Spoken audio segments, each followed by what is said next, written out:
All right, now, everybody. Quiet, listen to me. We're going to start a show. Now, some of you people have been with me before. You know it's going to be a tough grind, but we're going to have a show.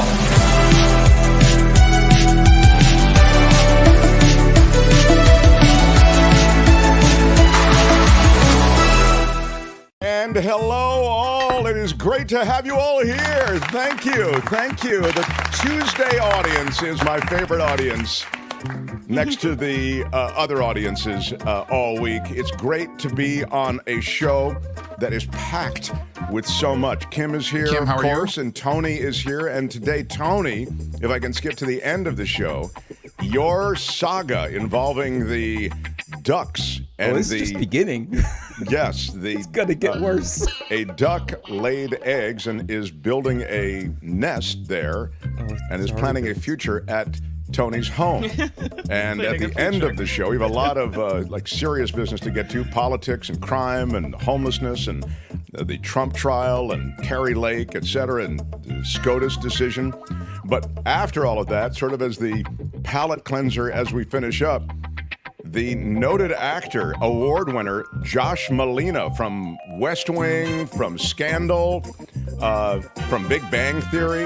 Anyway, he's coming through because he has had a problem also and had a whole narrative with ducks setting up at his house, and he kind of let it go. So I think there are going to be instructive aspects of Josh's experience that you may be able to take to your experience. Yep. So we'll do that at the end of today's program. What the crowd was saying, and I saw this a lot in comments, was, Tony, you got to live stream this and you can make some bank. And people love their I'm thinking ducks. about it. Yeah. See what I can put together today. My God, if you can't put it Hatch together, cam, no one can. then swimming in the pool cam. Oh yeah. Yeah. The best Anyway, advice I saw from the chat yesterday came from Ms. Organic, who said, set up one of those baby pools next to your pool and put a cover on the real pool, right? That's right. Yeah. Well, I already ordered a cover yesterday, so that's on the way. Thanks, Tony. Yeah, you got you got quite a scene unfolding. So we'll look forward to that. What can you tell us about the scene? It's unfolding, Larry. The scene is unfolding. The mayoral candidate in San Francisco, Mark Farrell, will join us today, and I'm really excited to talk to him. I think he's a really promising guy. I love his platforms. I love his strategies, but you'll get a chance to hear them, and we'll get a chance to ask him questions. And if you have any questions or comments, please get them in now so that we can integrate them, because I got a lot of stuff to get to, and I've only got the guy for 25 minutes or so. The second half of this hour, I have, apropos of the National Enquirer testimony that's so much a part of the Donald Trump trial, I have one of the OGs of the National Enquirer joining.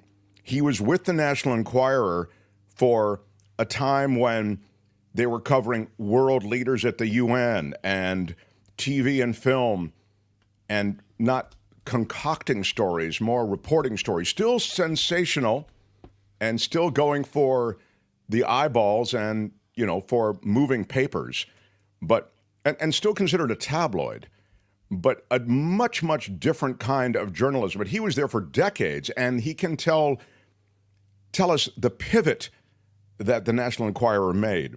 And he's been featured in documentaries. I'm just so excited to have him. In fact, the documentary Scandalous, the untold story of the National Enquirer, features our guest, Tony Brenna. So that'll be the second half hour. David K. Johnston joins on Tuesdays. We'll kick off the second hour with that. We'll talk about the prosecution building their case against Donald Trump, the gag order discussion that was a big part of business for the first part of the day today, and the potential punishment, if any, that Donald Trump will face. Also, I'll tell you something. I think it's a net win for Donald Trump that this trial is not televised. It's a huge win for him. You never see this guy who's been forced to sit there and quietly endure a retelling of facts that involve covering up an affair, the catch and kill programs from the National Enquirer, his friend or former friend David Pecker, testifying now under immunity, to all of the various strategies that were employed to not only do the catch and kill, but there's a lot of, this is how we built up Donald Trump and tore down Hillary Clinton and a lot of his political adversaries. That's a huge part of building a case, because they're trying to build a political case here. They're trying to build a case, that connection that we talk about between the politics, the election interference, interfering with the public's knowledge of the candidate. That's the link they're trying to draw. And so they do it right out of the chute. They talk about not only the catch and kill, but Pecker's talking about the fact that, I know his name is Pecker, which is sort of a tee-hee, but they talk about the fact that as Trump's friend and advocate, they found articles that would build Trump up, build him up as strong, build him up as powerful, build him up as rich. And they also concocted stuff about Hillary Clinton and Ted Cruz and other political adversaries that Trump had. So we'll get into that with David K. Johnston. And as I say, we'll talk Enquirer with Tony Brenna, bottom of the hour. And then Malina at the end of the show, Josh Malina on the duck controversy. Will you tell me when Mark gets here? He is here, as a matter of fact. Oh, he is. Okay, good. I hate it when I'm killing time and not killing time, but I mean explaining, taking time to do something, and a guest is waiting. So he's running for mayor of San Francisco, and boy, San Francisco needs some new leadership, I think. So many people are part of our show and our community who are in San Francisco and voters, and I'm really excited to be able to spend a few minutes with Mark Farrell, everybody. Hey, Mark. Congratulations on getting into what is a really competitive race. I wanted to hear you speak live. It's funny, I was going to go to this meeting that you had with Stephanie and Rowan Trollope, who I have mad respect for. I've known them for many years, and I guess Steph put on quite the show where you were able to really talk about the issues in a big way. So we'll try to get to as much as we can here in our limited time. Homelessness is something that comes up a lot. It's a front and center issue for you and in your platforms that you've articulated, homelessness and crime. I'm wondering if you can just give us an overview of how you would employ strategies. And, this is the Supreme Court is talking about this now, right, Mark? They're talking about the fact that localities and municipalities may be restricted in terms of what they can do. What would be your plan, assuming you're unrestricted, in how you could attack this? Well, first of all, Mark, thank you for having me on today. It's great to be with you and a longtime fan and listener. In terms of our homeless situation here in San Francisco, I would point to when I was mayor in 2018, and I took out all the large tenant encampments in San Francisco in 6 months. I will do it again as mayor next year. I believe we need to treat these individuals with compassion and with respect. I mean, these are our sons and daughters on our streets for sure. We need to offer them shelter and housing. But if they refuse that offer of shelter and housing, I believe we need to take their tents away and make San Francisco a place where our sidewalks once again belong to everybody. They belong to families in our neighborhoods. They belong to the elderly. I'm very sensitive. My father's 87 here in San Francisco. I don't want him to have to walk out onto the street to avoid a tenant encampment in his commercial corridor, to avoid the feces or the needles or any of the attendant issues that happen on the sidewalks. When we did it in 2018, it worked. We got a lot of people into shelter, a lot of people off the streets. But at the end of the day, nobody's getting better sleeping in tents at night. The health issues that exist, the crime between rape and arson and every other issue imaginable, in my opinion, and in my San Francisco, and my vision for our city, is we focus on helping these individuals actually get better. Right? Allowing them to continue to sleep on the streets of our city in tents is not having them get better. It's actually making them worse. And we need to actually get them off the streets, into shelter, and also clean up our sidewalks for the rest of our city. Why has this problem gotten worse, Mark, given a tremendous amount of money, billions and billions, tens of billions of dollars have been spent on this? Look, it's a challenging issue to be sure, but what I would say the main thing we are missing is leadership. We're missing leadership inside of City Hall on a number of issues, whether it relates to public safety, street conditions. And as I think about street conditions, it's homeless, and it's also the drug crisis that now exists on our streets with fentanyl that has completely changed the game. But we need bold leadership out of City Hall, a mayor who's going to be willing to take the criticisms of whatever constituency they're offending, to actually do the right thing for the residents of our city, but more importantly, do the right thing for our city itself. Help individuals on the streets.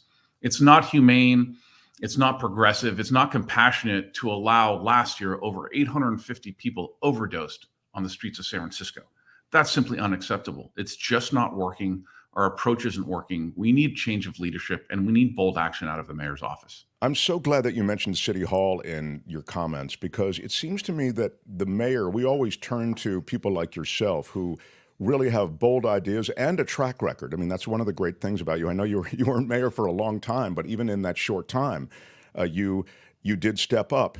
But it seems that San Francisco is a city not unlike some other cities where you're a bit beholden to other parts of City Hall, if I can, meaning you only have so much power as mayor. We look to you as Batman to kind of clean up Gotham City, but in this case, Batman's hands are tied a bit. Do you need, I guess would be my question, other leadership voted in to sort of support your term as mayor should you become mayor of San Francisco? Look, obviously, you want other elected officials that share the same point of view, the same vision for the city of San Francisco as yourself. It makes everything easier inside of City Hall. But what I would suggest to you is, at the end of the day, regardless of, in particular, I think you might be alluding to the Board of Supervisors, regardless of who's elected, and there are some consequential elections happening for the Board of Supervisors this November as well. For the last 30 years, we have had, by San Francisco standards, a progressive Board of Supervisors and a moderate mayor. And I would only suggest that it's been the past few years where nothing has really gotten done at all. And we've had the stagnation and stalemate and one big blame game. It sounds like, oftentimes the rhetoric coming out of Congress. And that has no place here in San Francisco. We're paid as elected officials by the residents of our city to work together. And the honest reality is, as someone who was a member of the Board of Supervisors, as someone who was mayor of San Francisco, 90% of what the mayor does not involve the Board of Supervisors. You are running your city departments. You're setting vision, setting policy, working with department heads, working with their staff, working to implement that vision and holding people accountable. When I took out the 10 encampments in 2018, it wasn't with the assistance or the guidance or a law through the Board of Supervisors. It was through working with my department heads as mayor. And that's the type of leadership that we need back in City Hall. The Board of Supervisors is a critical part of the functioning of our city government. It is the legislative body, so new laws that get passed have to go through the board. The budget every year has to be approved by the Board of Supervisors, and those relationships matter. But at the end of the day, what we need more than anything is finally strong leadership from the mayor's office. Let's stop talking about ideology and focus on labels. Let's actually get things done. Let's really make a difference for the residents of our city once again. That has to be the approach, and why I'm excited to be running again.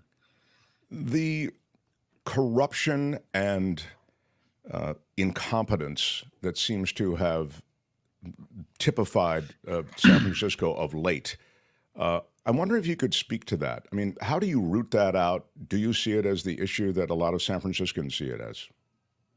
Look, it is a major issue. And more than anything, it's individual acts of crime. But I think the central point is that it erodes residents' faith in our government. When you have people being arrested, on many different city departments, that's a problem. They're individual problems, for the individual crimes they're committing. But again, to me, it's the ethos and the culture and the sentiment that you're creating in San Francisco that all government officials are that way. And obviously that's not the case. We have well north of 30,000 city employees, and the vast majority of them are there doing the right things. But we have to root this out. It has to be a priority. And I believe it starts and stops with certainly the mayor, but also the department heads. They have to take charge of their own departments and make sure that they are creating a culture where crime, obviously, graft, unacceptable inside of City Hall. As a mayor, I will absolutely do that. Again, we are missing that core tenet of leadership out of City Hall. that will not only talk the talk, walk the walk, but actually hold people accountable inside of City Hall for the actions of their employees. And I'm looking forward to doing that. Making the city safe is something that you speak a lot about, and you've even touched on it here for elderly people who want to just walk to the corner. They want to feel safe. We have such a gorgeous city in San Francisco, and it's such a beautiful place to walk, and it is one of those magical cities in all the world. And so putting more cops on the street, putting cops in strategic locations, getting more cops has been an issue. I mean, we don't have enough cops in San Francisco. I wonder if you can speak to the issue with police and hiring and also the management of police, because obviously you as mayor have to work well with the police department. Oh, without a doubt. And you're absolutely right. I'm running for mayor because I believe, the iconic city that San Francisco always has been, it's within our grasp. We need new leadership in City Hall to get there, though. We've really slid the last 6 years as a city in terms of public safety and street conditions. Our economy ranks dead last amongst major U.S. cities post-COVID. So there's a lot of work to be done, but it's there for the taking if we have new leadership and strong leadership. In terms of our police department, look, we are so blessed by the men and women in our police department that literally put themselves on the line for us every single day. I believe the core issue is that we don't have enough police officers to begin with right now. A few things that I believe we should do. One, we need to restore the budget of our police department. This mayor 2 years ago stripped $120 million out of our police department budget, which was approximately 20% of the budget that year. Right now, asking for another 10% budget cuts across the board.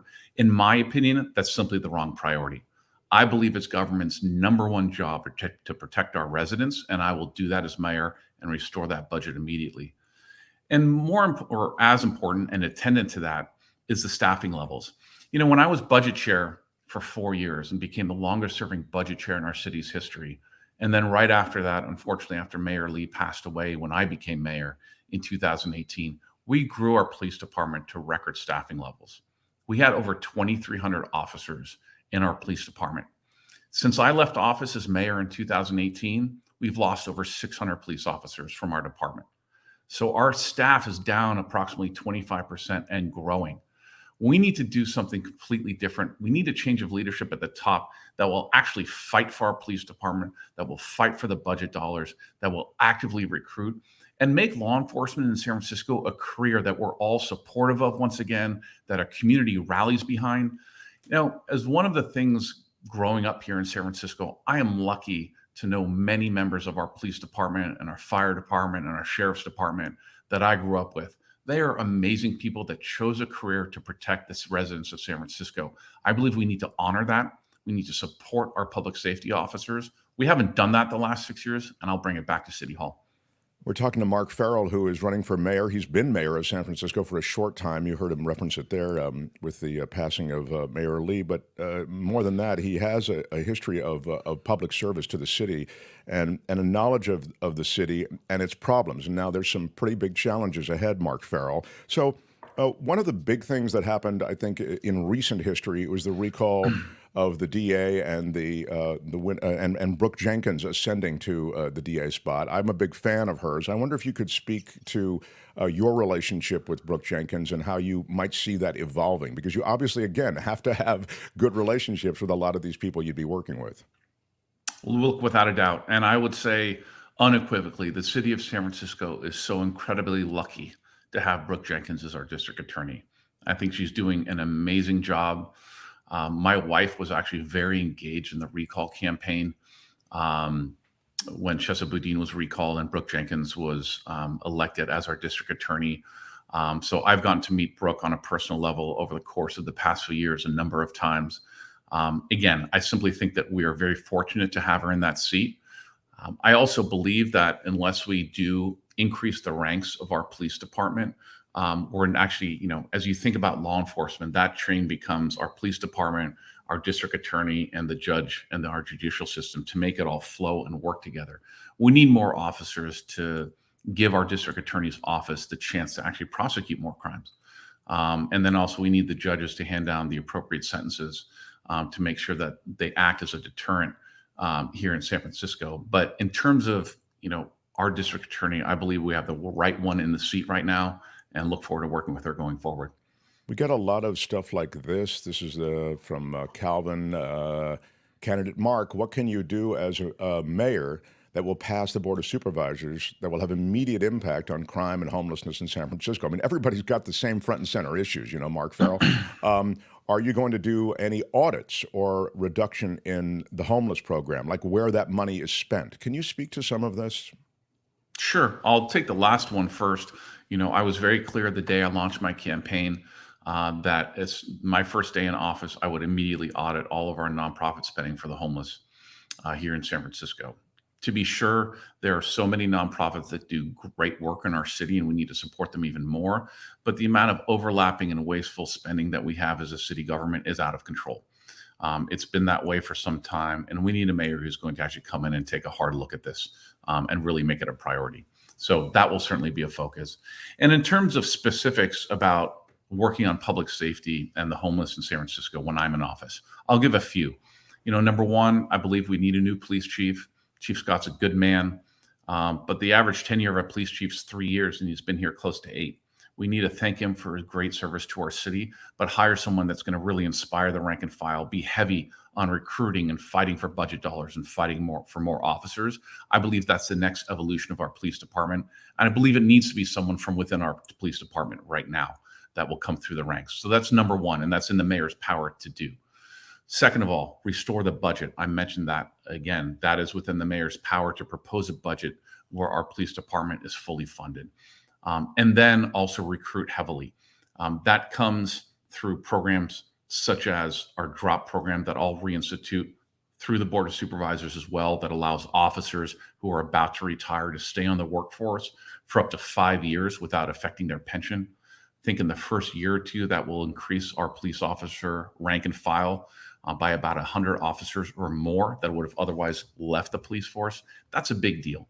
We have to laterally recruit and then once again fully fund our police academy and recruit. And unless we have a change of leadership at the top, both in our police department and in the mayor's office, you know what? We have the highest starting salary in the country within our police department, where we still can't recruit. It's because people don't believe this is a great city to come work as a police officer. We need to change that narrative, not just by words, but by action as well. And I will do that as mayor.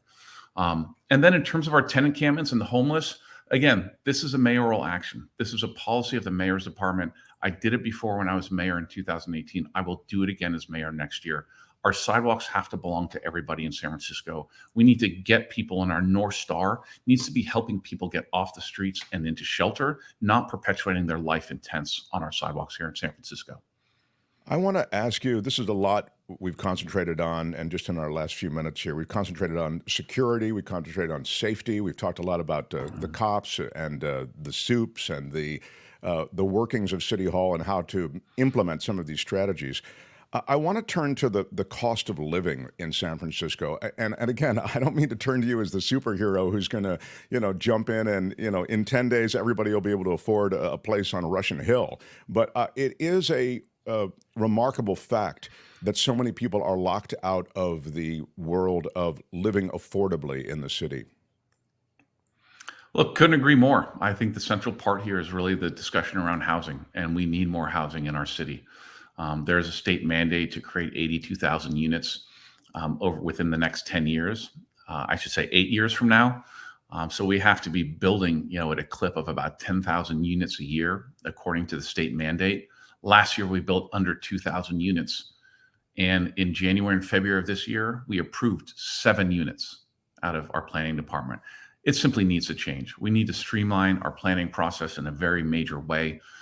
We need to focus on upzoning in the financial and south of market districts and increase density throughout our city, but really focus on those neighborhoods where we can add massive density, really build up and create a different environment and a different future at the same time for the downtown of San Francisco that has been utterly decimated under this mayor's administration. There's been no proactivity. And, one of the scariest parts of living in San Francisco right now is to go downtown. Tuesday, Wednesday, Thursday are the heavy office days. It's still incredibly empty. But otherwise, it's a veritable ghost town. But I believe with the right approach, again, with the right leadership inside of City Hall, with the right policies in place, we can turn San Francisco around and bring our city back where everyone can get excited about our future once again. And that's a San Francisco I'm excited to lead.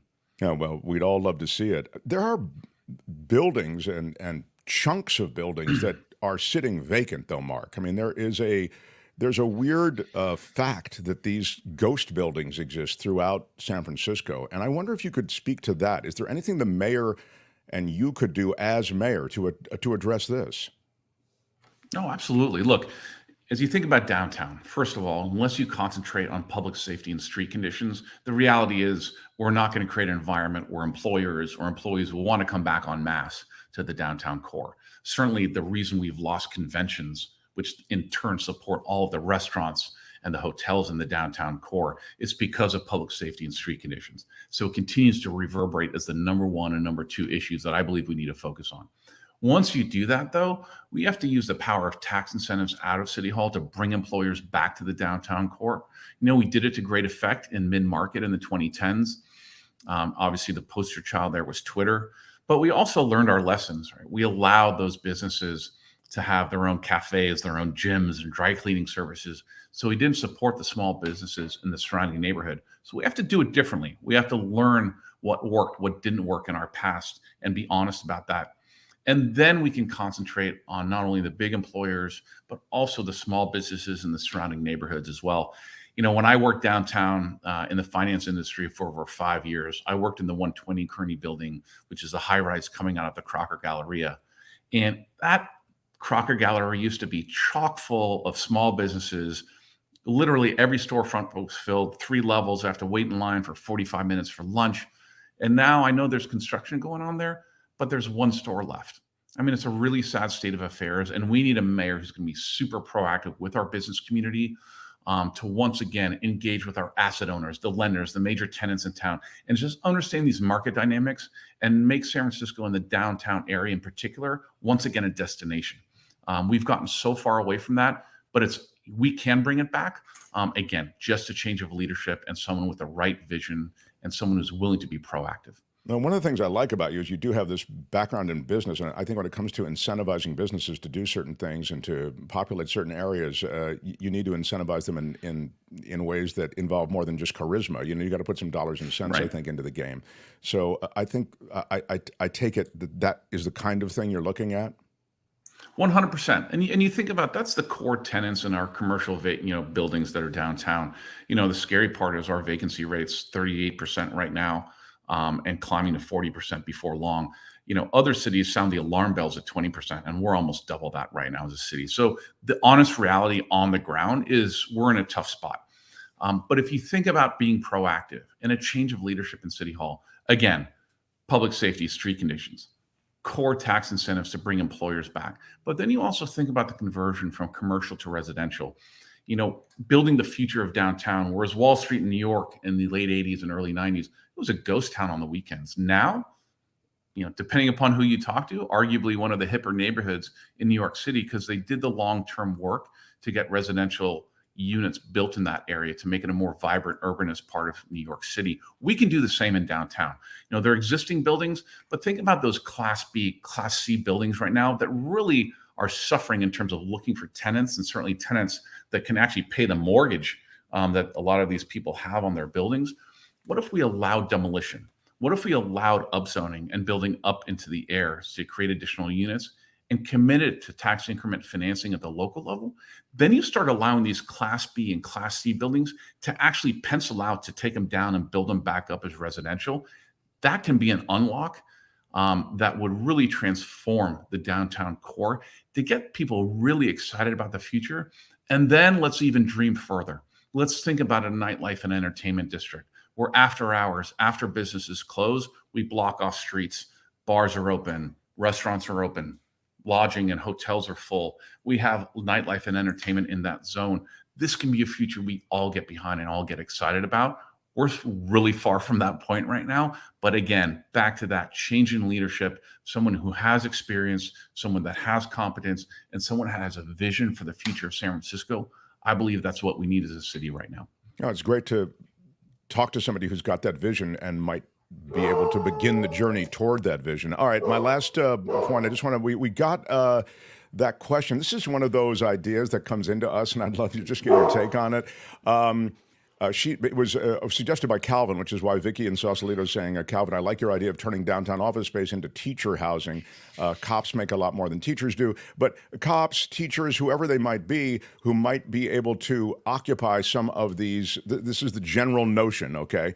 Some of this empty space at market rates that are below the market value, perhaps, because the stuff's sitting there empty anyway. These people who serve so much in the community, might there be a way to accommodate them and also occupy some of these empty spaces? Here's Calvin's comment again. Candidate mayor, how about empty office space turned into housing for teachers and cops at a discounted rate? That's essentially what I just said. So I know this is one of those ideas, but I'd love to get your take on it. Yeah, look, I think it's a different thought process when you talk about conversion of office to residential. Existing units one for one, that becomes a bit challenging. But what I will say is I completely concur with the notion that we need to create more housing for our first responders. Think about our police officers, firefighters, sheriffs, 911 dispatchers, as well as teachers and nurses.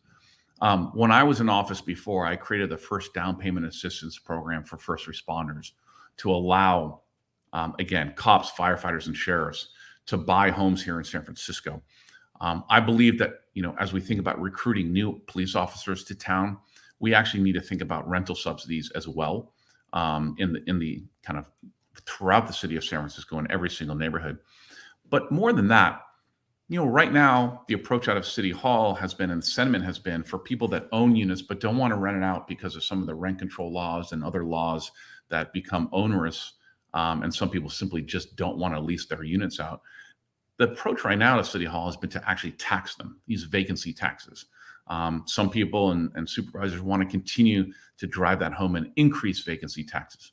How about instead of a stick, let's create a carrot. Let's give a tax incentive for people to actually lease out to first responders, to lease out to men and women in a rental basis of our police department, of our firefighter department, of our sheriff's department, teachers, 911 dispatchers, people that make our city safer because we have them living within our city limits. To me, that has to be the approach of City Hall. This kind of penalizing mode where we're just taxing people, it's hard to administer, but it's also simply not working. And I don't believe that the city is spending this money wisely, that they're gaining. It's driving people away from our city. Let's create incentives instead and make it a city that we all feel safe about and feel really positive about where City Hall is driving and the fact that we're all supporting our first responder community once again. Well, the notion that the city is spending any money wisely is something just that you could almost apply that to anything. We're really in need of new leadership, and it's so great to hear you speak with a sense of purpose and a sense of a future and with some innovative ideas. And as I say, one of the things I like about Mark Farrell is he's been there. I mean, you do know the cast of characters. And so it's more than just a vision and a pipe dream. It's I think there's some practical implementation that you can offer. So, hey, listen, good luck. And please come visit again. It was really a pleasure to have you here. Well, pleasure to be here and look forward to the future of our city. Again, the brightest days are ahead of us, and I just can't wait to get started. MarkFarrell.com for more is how you find him. See you, Mark. Thank you. Thanks, Mark. All right. Mark Farrell, buddy. There you go. The Mark Thompson Show. I think he's a sharp guy. I've got a lot of faith in his ideas and his abilities to implement them. That's the key. He sure said all the things I would want to hear if I was voting in San Francisco. He got a lot of love in the chat. We were out of time. Otherwise, I was going to let him know, Yeah. Got a lot of love. Mark will vote for Mark. Vilma, vote for Mark Farrell, San Franciscan, she says. We've got a lot of shows still to come. That was really great, and we'll break it out as a separate video as well, obviously. And I hope he'll be back to talk about things as we get, further along in the race.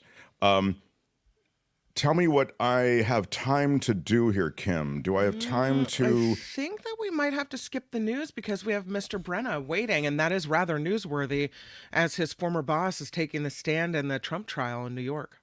I do want to get to him, although I would like a turbo news. Can you give me some headlines, maybe, sure, at a minimum, absolutely. and then I can get to... I can do again, Kim's talking about Tony Brenna, who is a Hall of Fame National Enquirer journalist. There at the National Enquirer prior to the total pivot to what it's become. But he is one of the OGs. I mean, you must hear from him. He's been featured in documentaries about the Enquirer and has stories to tell. I'm sure we're not going to get to a ton of them, but I do want to get to him. Still, I'd like to get a quick check-in with Kim on news. And Tony, if you'd be so kind as to just wait maybe 3 or 4 minutes, we'll get to you. Smash the like button if you would. Kim's news, headlines anyway, and then we're on with Tony Brenna. Mark Thompson Show. The Mark Thompson Show.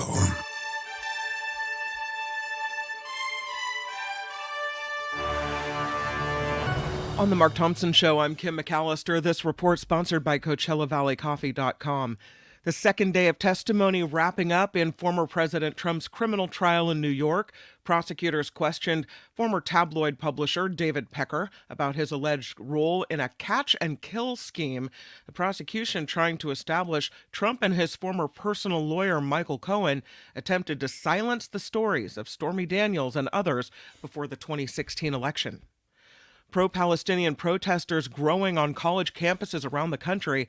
Demonstrators at Columbia University say they want the Ivy League school to divest from companies they say profit from Israel's violations of international law and Palestinian rights. Police made arrests at Yale and New York University yesterday as some protests turned violent. The Senate expected to hold a key vote today to advance the $95 billion aid package for Ukraine, Israel, and the Indo-Pacific. The massive aid package, which cleared the House over the weekend, includes humanitarian relief for Gaza. It also includes legislation to force TikTok's Chinese-based parent company ByteDance to sell the social media platform or be banned in the United States. The NBA playoffs continue with 3 games tonight. You've got the Phoenix Suns versus the Timberwolves in Minnesota, Game 2. Looks like the Timberwolves currently hold a 1-0 lead. Then it's the Indiana Pacers taking on the Milwaukee Bucks for Game 2. Bucks leading that one 1-0. And then it's the Dallas Mavericks looking to avoid going down 2-0 against the Clippers in Los Angeles in Game 2 of that series. There was a big finish in that Knicks game last night. Yeah, so it's a big to-do. Yes. It's a big to-do. Is that right? This report sponsored by CoachellaValleyCoffee.com. I was looking last night. I saw this information about how when you use a plastic tea bag, you are introducing so many microplastics into your tea. I'll tell you more about that later, but I can tell you that at Coachella Valley Coffee, they sell these natural tea bags that are made of wood pulp that don't affect the taste of your tea. Anyway, really good stuff. I just put in another order last night at CoachellaValleyCoffee.com. You can put your code in, our code in, Mark T all together, no spaces in between, at checkout for your 10% off. I did it, saved me $5, so I was pretty happy about it. CoachellaValleyCoffee.com. Definitely give it a ride. I think you'll like it. Yeah. I'm Kim McAllister. This is The Mark Thompson Show. The Mark Thompson Show. It was great. I loved it. How would you handle this? We could try ignoring it, sir. Morning. You cannot say you love your country. Where are my weed smokers at? Stay at home and get baked. All right, everybody. We are really moving. Whoa. What happened? I'm all blurry, Tony. But I oddly like my... Oh, there we go. I only like myself blurry. Thanks, Tony. I don't know. But anyway, I'm very, very excited about our next guest, so let's get on it. The Mark Thompson Show. This guy is the OG, or one of them, of the National Enquirer. Yeah, the National Enquirer covering the world when Tony Brenna was there. He interviewed world leaders at the United Nations. He covered Hollywood. He's been all over the world, from Buenos Aires to Dubai, on stories for the National Enquirer. And now, the National Enquirer is front and center. I'd suggest the culture of the National Enquirer, I think he might agree, is different than when he was there. But how about it for the great Tony Brenna, everybody? Hello, sir. Hello there. Well, it's Tony. A very different National Enquirer. It's a very different National Enquirer, indeed. When did it change, Tony? Well, give us first the National Enquirer to which you were pledged to do your best journalistic work, and you did it for decades.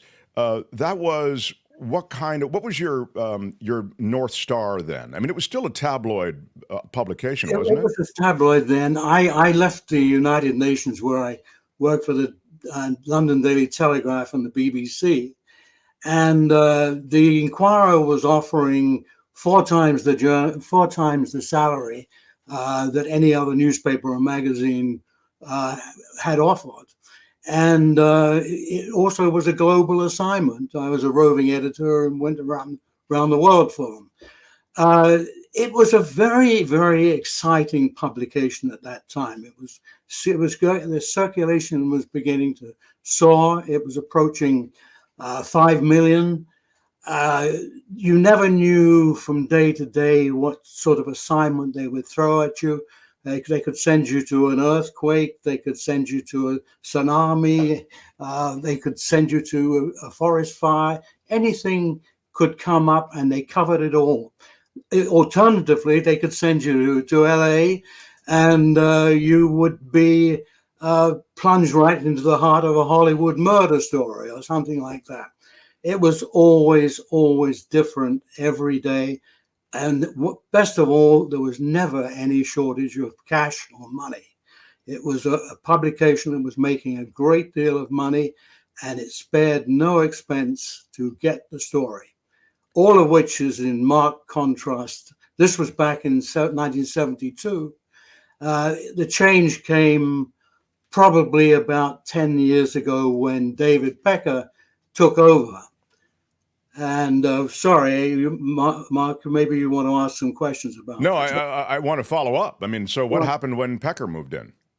What happened when Pecker moved in? Pecker had delusions of grandeur. He had come from George magazine, where he had worked with one of the Kennedys, and George magazine had gone under his tutelage or management. No, he wasn't doing very well. He came into the Enquirer, and he wanted to make the Enquirer utterly respectable, non-scandalous, non-tabloidy publication, and get the highfalutin advertising. Well, that didn't work. The Enquirer started to lose revenue. The grandiose salaries were cut. The assignments were chinched on. And I mean, I would think nothing, if the story was good enough, I would spend $50,000 to $60,000 on a buy-up story.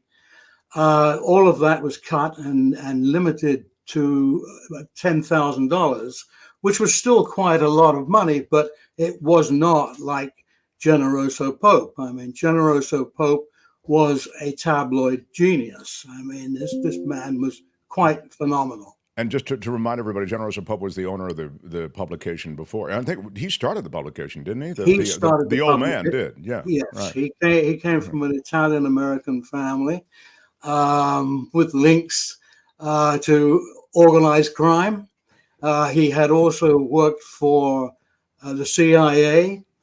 He had an amazing background and an amazing flair for what Mr. and Mrs. Lunchbucket wants to read.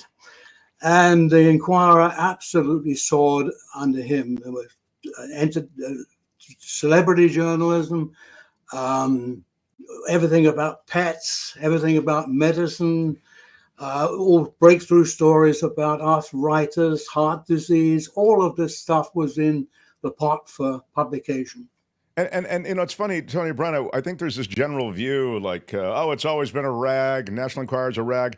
There was a quality, it was a tabloid, but as you said, the issues and things they were covering were of interest to everyone. No one, I mean, you know, when I wasn't picking up the Enquirer in the 70s maybe, but I just remember, you know, everybody wanted to take a peek at it and wanted to have it and read it. Nobody really would peacock about like they would peacock about reading the New York Times. They wouldn't peacock about reading the National Enquirer, but everybody wanted one and bought one. Yes, it had that sort of cachet, and of course, it was on every newsstand in the country, and the headlines were so enticing that people they would read it at the checkout stands and then reluctantly buy it. But I mean, for example, when they covered the death of Elvis Presley, which I was very much involved in, and they had a whole team of people in Memphis. We took over a whole hotel floor. We bought up every girlfriend that Elvis had ever had, and the circulation soared then, I think, on that issue to about 6 or 7 million, which was the highest it ever reached. And people were kicking over newsstands to get copies of it because they had the last picture of Elvis, which was in his coffin, on the front cover. And that had been a whole rigmarole. We had infiltrated the Presley family and lined up one of the cousins with a miniature camera to lean over Elvis in his coffin and press the button. That's unbelievable. That's Yes. extraordinary. And it's the idea somehow that you would pay, or the Enquirer would pay for stories and pay for interviews and pay for assistance and pay for access. That's not a new one. That was part of the culture of the Enquirer? It was very much a part of the culture of the Enquirer. It also had most of the journalists who worked for the Enquirer were British. They'd come from Fleet Street in England, where tabloid journalism is a lot more scurrilous and a lot more scandalous than American tabloid journalism. And that particular form of journalism is everyday occurrence in Britain at that time. No longer so, I might add, because the whole tabloid field has more or less shrunk, and the mass-selling papers in England, like the News of the World, which was selling like 10, 15 million copies every Sunday, all of that has gone because of the internet and because the advertising has gone elsewhere. Well, that's the problem that all papers have faced, and that all ad-supported media is facing. I want to ask you, Tony, about this idea somehow that you could, you'd pay for a story, but I guess I want to draw the distinction between paying for a story and getting information and making up a story. In other words, I don't think your work in any way reflects invented fictions in any way. You sourced everything that you wrote, didn't you, Tony Brenna? We had an enormous research department, run by a former lady from Time magazine. Everything had to be on tape. Everything had to go through lawyers. We used the same lawyers as Bill Clinton, Williams and Connolly in Washington. The lawyers would come down every week from Washington and sit in on the office and go through the copy, and reporters would be called up to justify what they'd written and to see it was on tape. Now, we had our own language. I mean, we would call it Enquirer speak. You know, we would, if a ship was sinking and the captain told you, "Oh, it was horrible. I had a terrible time. I nearly drowned." We would change it into my life my life was before me. The icy water closed over my head. I thought this is the end. I thought we would jazz it up. Sure, but of course. It was all factually true. Then that changed. It seems to me that under Pecker's tutelage, and I know he's got that word, he's got his name Pecker, which everybody kind of goes, So appropriate. Under his tutelage, under his leadership, he's the guy on the stand in the Trump trial now, and they're talking about this, the catch and kill schemes that the Enquirer ran. But I was talking to the audience to start the show about the fact that they also have introduced into evidence these other kinds of stories he would do about, the strength of Donald Trump, the physical prowess of Donald Trump, the wealth of Donald Trump. And he would also concoct, I'm talking about David Pecker and his staff, they would concoct stories about Hillary Clinton, stories about Ted Cruz, stories that had absolutely no factual foundation. I mean, that Cruz's dad was in on the JFK assassination, that kind of thing. That stuff, that is more representative and reflective of the David Pecker regime. It was nothing like that when you were there. No, it was nothing like that at all. In fact, it would have been instant dismissal of anybody doing that.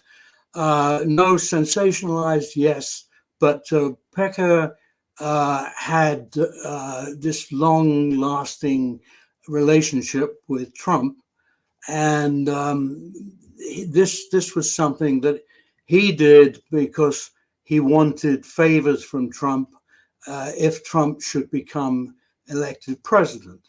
I'll give you one example of that, which has not come out anywhere else, and that is that one of the things that when the Enquirer was slipping and failing and be getting into financial problems, Pecker wanted money from the Saudis, and he was trying to get Trump, who was in the Trump family, and through his son-in-law, who were knee-deep in connections to the Saudi princes, he was trying to get them to invest in the Enquirer. So that was one of Pecker's motivations. Actually, Pecker did produce a special one-off edition magazine for the Saudis, which was to popularize the Saudi regime. Wow, that's extraordinary. I wasn't aware of that. Pretty extraordinary. Yeah, it's not many people are aware of it. I don't think it's been referenced anywhere, but it's a fact. And of course, the other thing is that Trump may have been friends with David Pecker, but David Pecker, I say this advisedly, but he was not a man of much real honesty at all. He totally out for himself, totally out to. He's come from a Brooklyn background. He wanted to be a publishing gentleman. He wanted to be up there with the glossy magazines, and he would do anything to further his own cause. Now, having the president of the United States in your pocket, because you already knew a lot about him and you'd helped getting him elected, would have put Pecker in a very powerful position. He would have been able to do to Trump what Trump was doing to other people, using them, and putting pressure on them, catch and kill sort of thing. It's funny. There's no honor among thieves, you know. But so in this case, you have two guys who sound like they're exactly the same kind of guy, you know, out for themselves. They are the same kind of guys, and they're shark. It's a question of which shark would have ate the other one first. Yeah. Wow, that's just wild. All right, in my last minute, I want you to tell me an OG story from your world at the Enquirer. I heard that the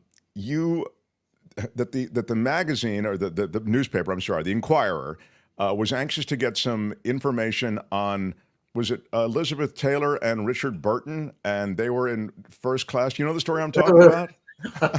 Yeah, I found out that they were going to get married again. I found the plane they were flying from Geneva to Tel Aviv on.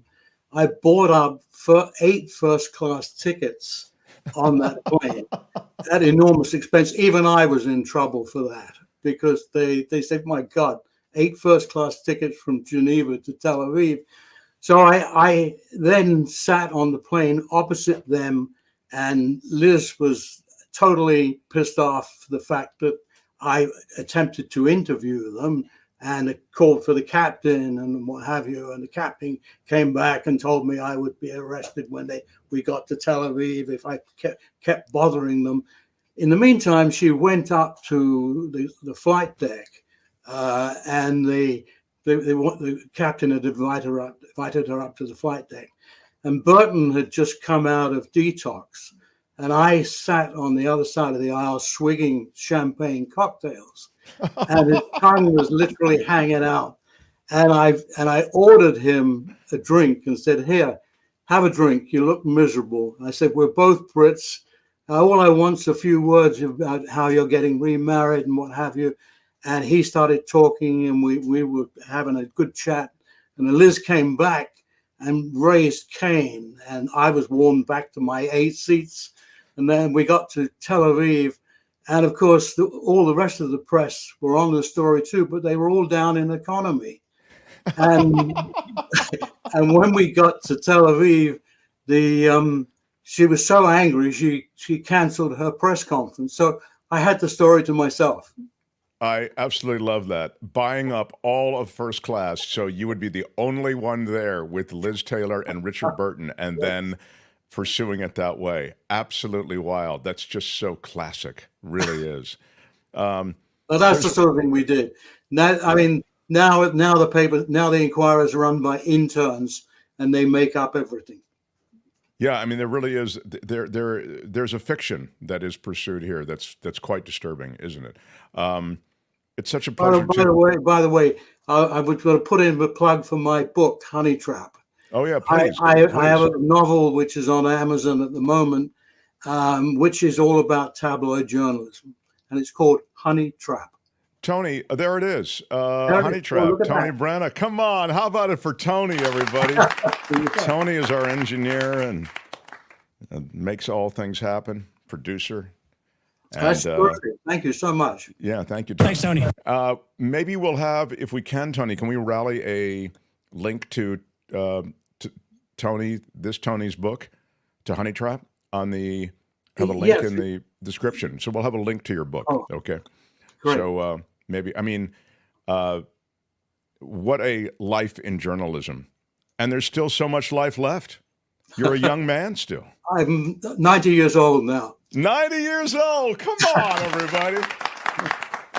90 years old and sharp as a tack. Such a pleasure to meet you. The irony was, of course, that when I first came to the States, I also worked for Editor and Publisher magazine, which was the trade journal of the American press.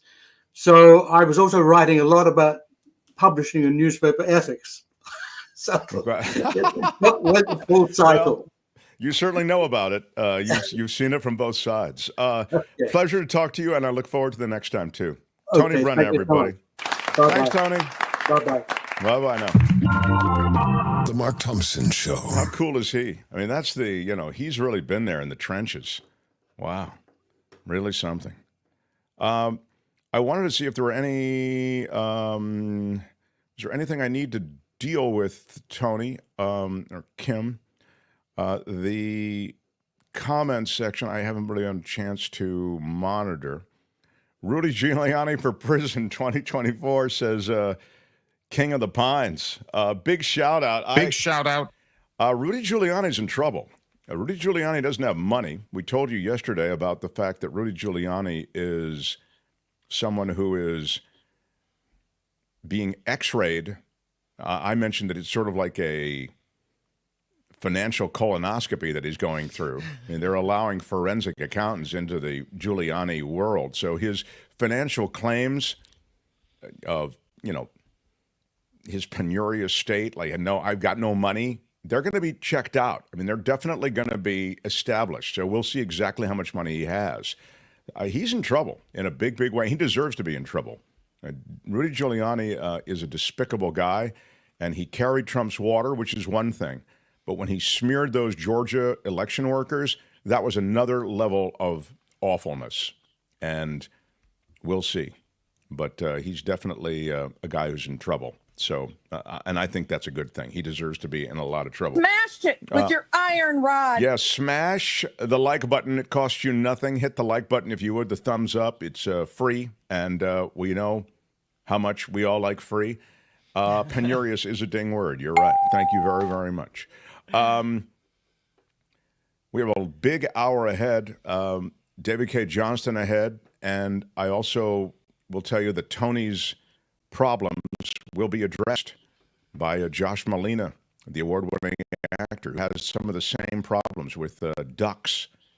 The great duck story will, get tied up here at the end of the show. It's pretty heavy. We've had a great conversation with the one of the mayoral candidates for San Francisco mayor, Mark Farrell, then one of the OGs of journalism back when the Enquirer was doing journalism and not just inventing stories. They were a tabloid for sure, but so they were doing those stories. But fascinating conversation with Tony, and now to an award-winning journalist. And this is a guy who has done such great investigative work. It has been celebrated. He's won the Pulitzer Prize. He's a best-selling author, and he is the co-founder of DCReport.org. Love his stuff. My audio is choppy. Is that right? Mark's audio is choppy, I'm seeing. Is that true, Tony? It's fine. Everything I heard is fine so far. So I'll check out How dare you, Randy, how dare you post that when I'm in the middle of a ramp-up to David K. Johnson, who's my favorite guest? All right. Anyway, how about it for David K. Johnson, everybody?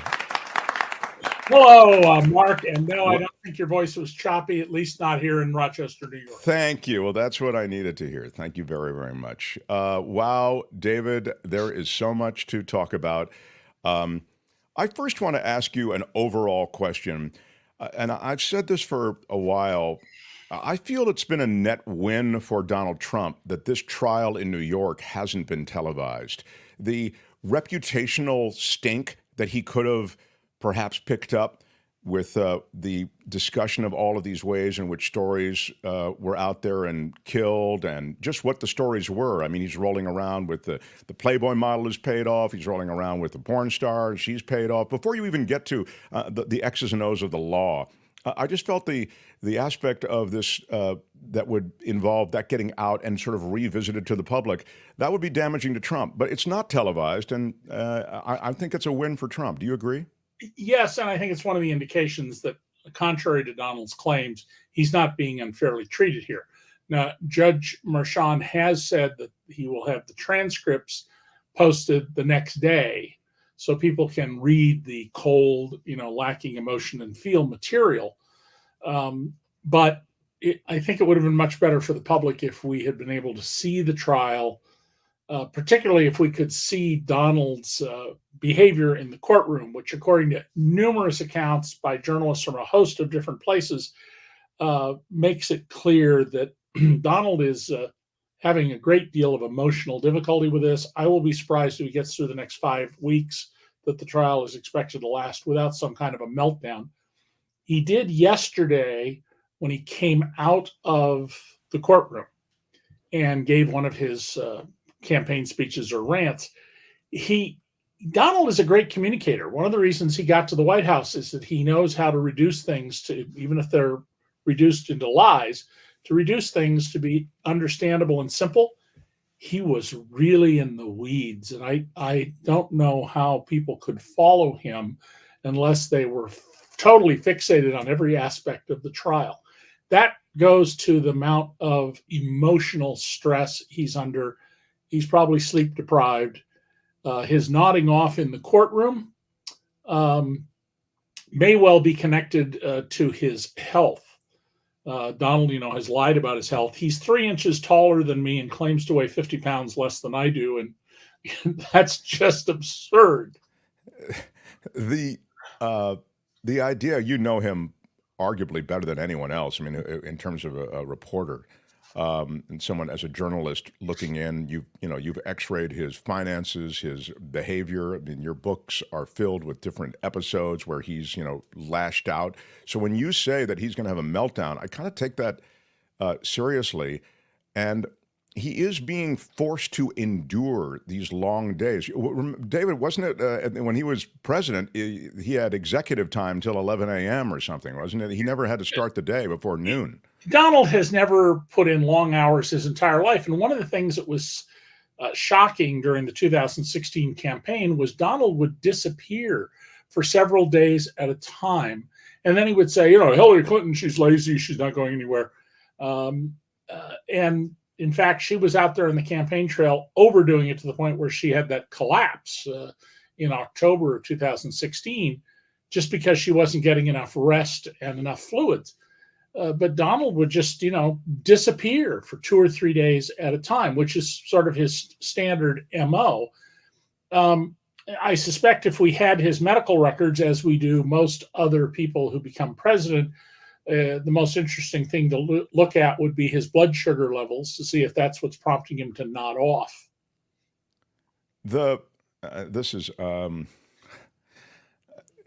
His flatulence in the courtroom is something that has been. I didn't want to address it. Yeah. But I guess this is. Thank you, Calvin, for the super chat. I mean, it's weird though that every manner of criticism he'll now endure, including that. I mean, his comportment, the degree to which he behaves, the degree to which he rolls his eyes, all of this stuff is being X-rayed now. Well, I don't think this is a serious matter, and up until this moment, haven't talked about it at all. But given his attacks on Biden and Hillary Clinton when he ran against her on issues of physical health, Joe Biden rides a 10-speed bicycle, and there's video of him, and he tears. He has done push-ups with schoolgirls. I mean, he's clearly in very good physical shape. And Donald is not. I mean, Donald, rides a golf cart when he plays golf. And I'd love to see Donald Trump agree to, in a debate, hey, Joe Biden says, let's do push-ups. Does it Jack Palance at the Academy Awards, drops the report, one-arm push-ups, because I don't think Donald could do them. He's not now, and he never has been, in good shape. He's in fact said about exercise, no point exercising. I mean, your life is a battery, and eventually the battery runs out. And no notion of recharging it or maintaining the battery. It's all so consistent with a guy who was born on third base. Now let me ask you about the trial itself, David K. Johnston. Yeah. I mean, there is every manner of notion that I've read, and I even see it in our chat regularly, that at the end of all of this, sure, it may be humiliating on some level. It's going to be disturbing for Trump to be there every day, to have to start his day early in all the ways that we've talked about. But that the connection between the covering up of information for political reasons, to keep it out of the voters' world, it's such that it's election interference, that's just not going to stick, or that they're going to hang this jury because of the one juror who gets information from Truth Social, et cetera. There are ways off the hook, I guess, is what I'm getting at. Well, that's the reason this jury has 6 alternates. Normally you have 12 jurors and 2 alternates. And I had predicted on your show long ago, I think about a year ago, that there would be at least 4 alternates and probably 6 and maybe even 8. And for exactly this reason. I mean, we had 2 people who were initially seated as jurors who left, and one of them because, thanks to Jesse Waters at Fox, she had been described enough that she was in fear that something would happen to her. And don't be surprised if before this trial is over, the judge finds it necessary to either have detectives escort the jurors to and from where they gather. They do not meet at the courthouse. They meet in an undisclosed location and are brought by the police. Or alternatively, he tells them they're going to have to stay in a hotel for their safety. Donald has made so many threatening and negative comments that somebody who is not particularly mentally stable, or who has decided that democracy doesn't matter, we need Donald as our dictator, may do something violent. Now, the judge today was asked to rule on Trump 11 times, according to the prosecution, violating the restrictions on what he can say. Donald contends he's free to say absolutely anything. He is out on bail. He's out on bail in 4 jurisdictions. When you are freed on bail or your own recognizance, you're not like you and me in the audience. You are subject to the rules of the court. The court could hold you. The court could have you remanded to custody. I don't think the judge is going to do that.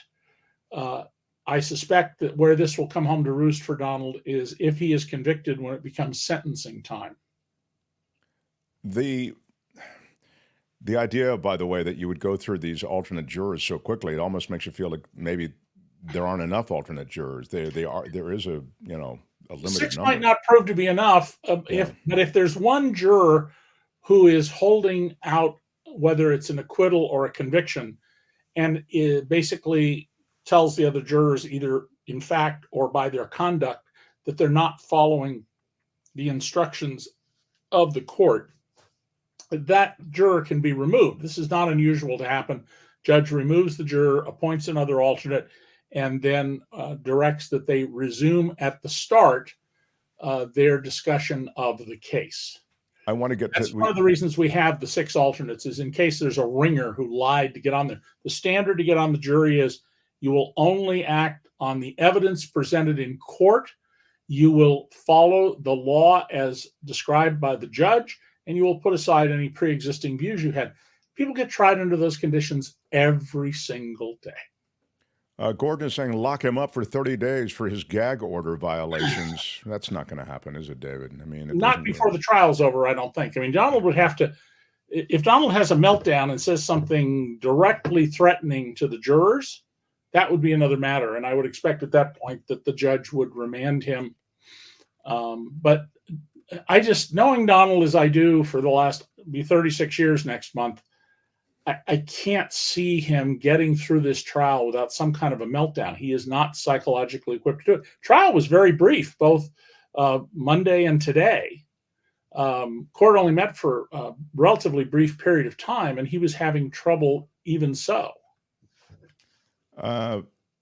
This is interesting. People are asking, although I thought I've explained this multiple times, and maybe you can do a better job than I've done of explaining what this case is about. Sure.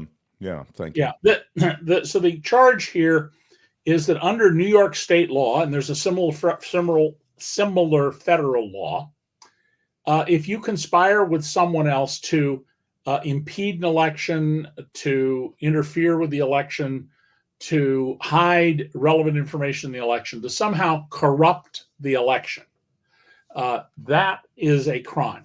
And so the allegation here is that in the payments to the porn star, and that's what she wants to be called, Stormy Daniels, not only did they falsify business records to hide this and make it appear that this was legal fees paid to Michael Cohen, but that the purpose was to subvert the election, to corrupt the election. And by putting on David Pecker first, he was the publisher, and I've always thought he was the owner, though I noticed the news accounts don't call him that, the publisher of the National Enquirer and other supermarket tabloids. First, that was a very brilliant move because David Pecker isn't accused of a crime. He has been given immunity by the federal government, and the state has said, we're not going to prosecute you so long as you tell the full, unvarnished truth. He explained how he was summoned to a meeting with Trump and Michael Cohen. And we've known about that meeting for a long time. But what Pecker was able to say is that the purpose of that meeting was that Donald Trump wanted to make sure that no one knew about these sexual indiscretions. And the story apparently is bogus, that he had a love child that the doorman knew about. And David Pecker's testimony is very clear. We didn't do this to hide this from Melania. And one of the most damning things, two of the most damning things are that Michael Cohen recorded on his cell phone Donald Trump's words. They make it clear that this was an evil or foul purpose under the law to affect the election. And secondly, it turns out that after Trump won the Electoral College in 2016, he wanted to not pay Stormy Daniels because it didn't matter if it came out. And that tells you he wasn't worried about Melania. He was worried about getting to office. That's really builds the case for the prosecution. Now, one last thing, Mark. You know, I wrote a piece in the New York Daily News more than a year ago saying that the case that Alvin Bragg, the elected district attorney in Manhattan, should bring is a tax case. Donald created more than 60 fictitious businesses, took business losses that reduced his income taxes. He had done this back in the 80s, was caught, was tried for tax fraud, not criminally, but civilly. He could have been tried criminally. And he was put on notice by the judges, you can't fabricate the existence of a business, have no business records, and then take tax losses. The reason I think Bragg should have brought, and can still bring, the tax case is there's clear, unquestionable evidence of criminal intent. If you're told by a judge, you committed fraud, you can't do that, don't do it again. And the judge, one of the two judges wrote a scathing opinion about this. Even if Trump says, well, I never saw that, doesn't matter. You're responsible for having seen it. He forged the signature of his tax lawyer and accountant on that return. Donald Trump, according to his own lawyer, is a forger. And I think that it would be very easy to convict him on the tax charges. Now, for whatever reason, Alvin Bragg ignored my advice. Not the first time that's ever happened with a public official.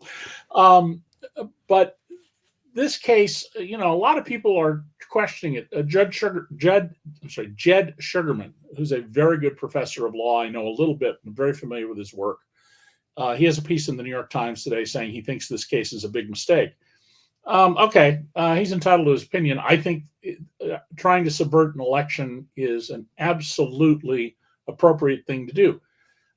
There's a huge difference between persuading somebody, please don't go public with that story, or denouncing that person if they do, and arranging through a conspiracy and falsifying business records, which in New York, because it's a business center, is an important law.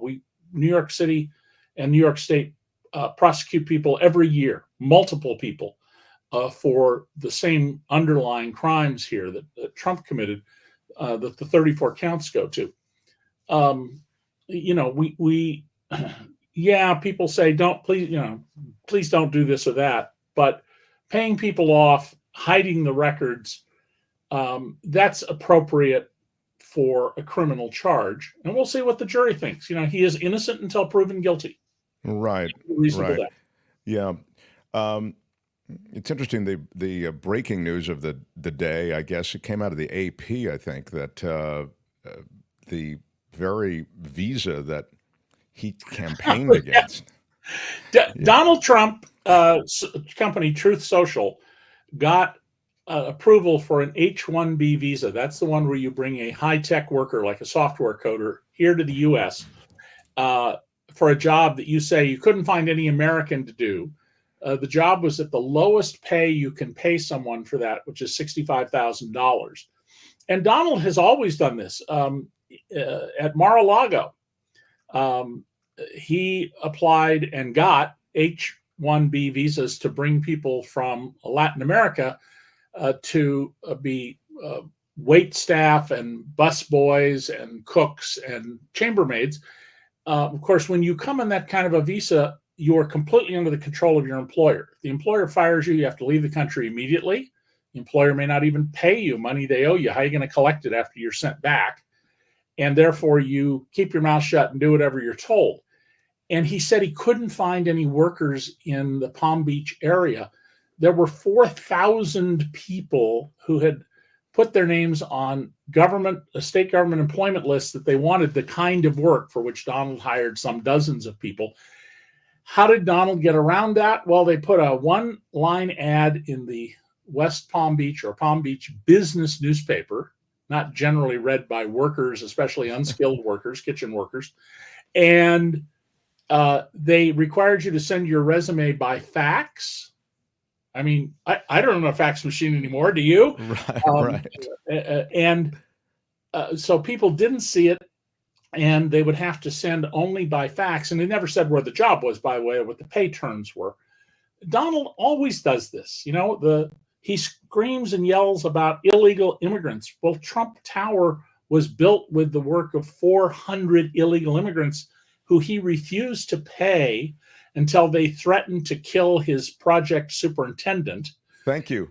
I remember this from your book, actually, yes, when I first found out about that. And when they got paid, Donald sent cash over, and one of his people sat at a card table, and he would peel off cash to these guys, and then you had to stop at them, and they'd sign a chit, and you'd stop at the next table where there was a mob guy, and you had to give him $50, which, when you're only getting $400 or $500 is a lot of money.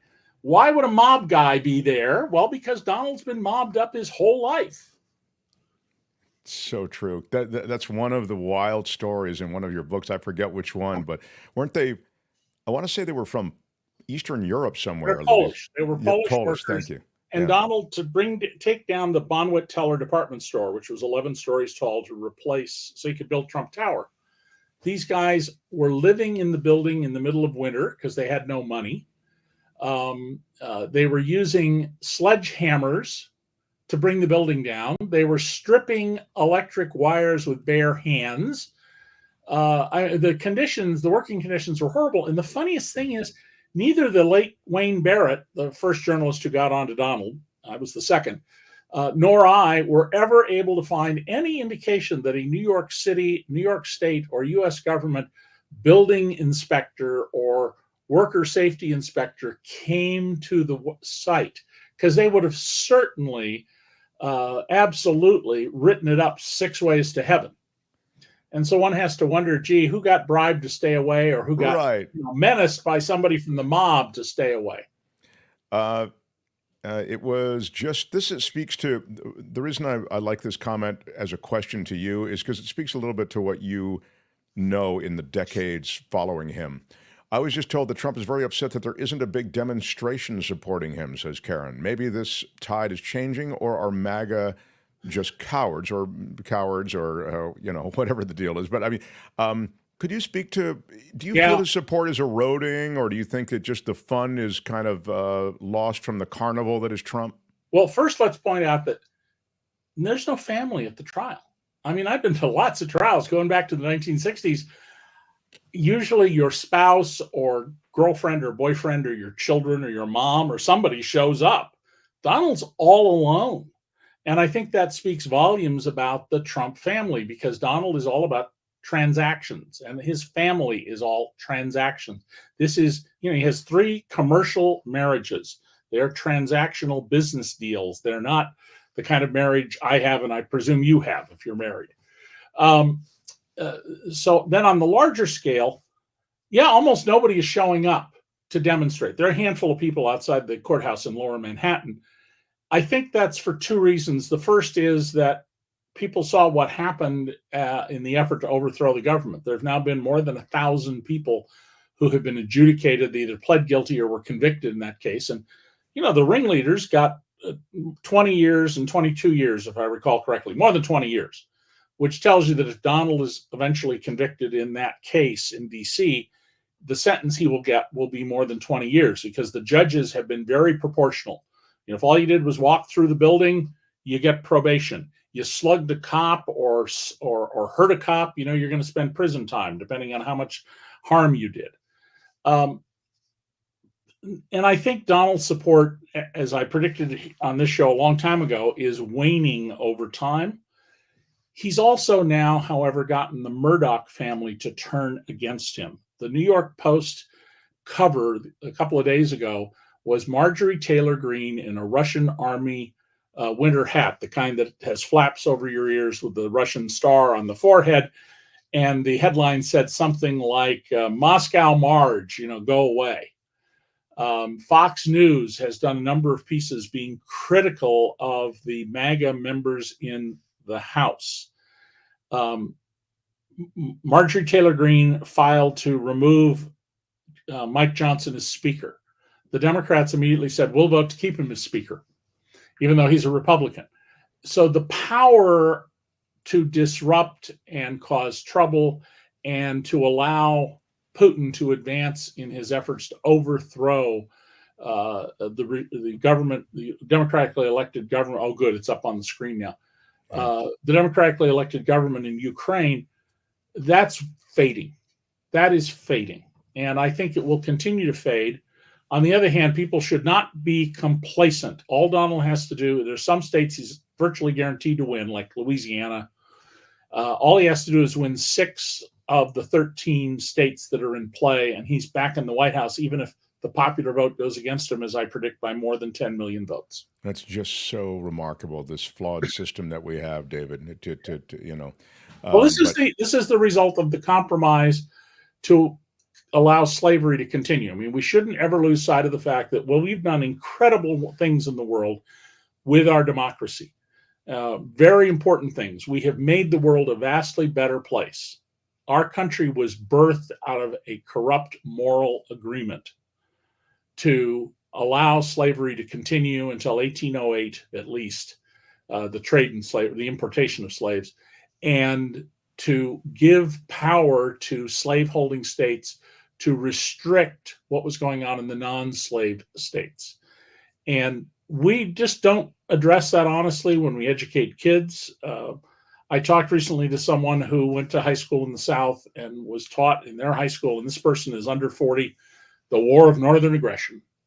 Wow, that's extraordinary. Yeah, I thought that had gone out about 50 or 60 years ago, but no, my teacher called it the War of Northern Aggression. And you're saying the legacy of that stain on our history is the Electoral College. Yeah, absolutely. And somehow we need to address that. I mean, it's absurd that Wyoming, the least populated state with less than 600,000 people, has 3 electoral votes, so 1 per 200,000 people. California has, I believe now, 53, down from 55 members of Congress. So it gets 55 votes for 39 million people in round numbers. This just does not make sense in the modern world. Of course, I've long thought we should divide California into several states, principally not north and south, but coastal and inland. Look, you'll get a lot of support in different parts of California for that idea. Finishing up here, last question. I'm going to double back to something that you were talking about, because you talk about the transactional nature of Donald Trump, even with family members. And then you mentioned along the way, even with his wives. So I'm seeing in the chat, and there's been much ado about Malina and where is she, but also where is she on the campaign trail, et cetera. The transactional nature of that relationship, do you have any insights into it, David? It's not your beat per se, I know, but again, it speaks to, I've known many people in my life who have what I call commercial marriages. All you have to do is look at unbelievably drop dead young women who come to LA, where I used to live, and dated a few of them briefly, who are looking for opportunity in life. And if you got bucket loads of money, you could be the ugliest guy in the world. You could be a creep. You could be a terrible guy. If you got a wide open credit card and a mansion and all the dresses you want to buy, you'd be amazed. It's just, and there's nothing wrong with that, by the way. If that's what you have in the marriage marketplace, good for you. Sure, it's a win-win, maybe. Yeah, but Donald's relationships are all like that. I interviewed a number of women who Donald either dated or tried to date, including a well-known actress. And they all universally described him as a creep. It was just a common, and this was interviews, some of which go back to the early 1990s. If you think about it, as a young man, Donald Trump is rich. He's like 6'2", pretty good looking guy when he was young. And he couldn't get any woman in New York City to marry him when he decided he needed to get married. And so he goes up and meets a runway model, a hard drinking runway model in Montreal, who, claims to be an Olympic skier and other nonsense. It's all of his relationships are guided by two things: that emotionally he never got past being 13 years old. That year 12, 13, 11, whenever, that we all went through, that was just horrible. And he's stuck there emotionally. And that you don't have to be around Donald very long to realize he's only about Donald. You are not a human being, Mark. You are an object. And either you need to be put to use, or if you're a problem like me, you need to be overcome or blunted if you can. And that's just the nature of who Donald is. And he's never going to change. Frankly, I've always felt very sorry for him. I have people who say, I was on another show early this week, and somebody goes, well, you're just jealous of him because he has lots of money. I got plenty of money. I don't have to be jealous of him. And somebody else says, you hate him. I don't hate Donald Trump. I don't hate the killers and the murders that I solved, that the police failed to solve. It's just my place in the world to go out and tell people about and uncover things about people who matter. Daryl Gates, Barron Hilton trying to steal Conrad Hilton's billions that were to go to poor children. He managed to delay it until he died, and then the starving children of the earth got granddad's money or dad's money. And Donald was somebody I wrote about in 1989 that he might become president of the United States. And I just determined that he was an important cultural force in America.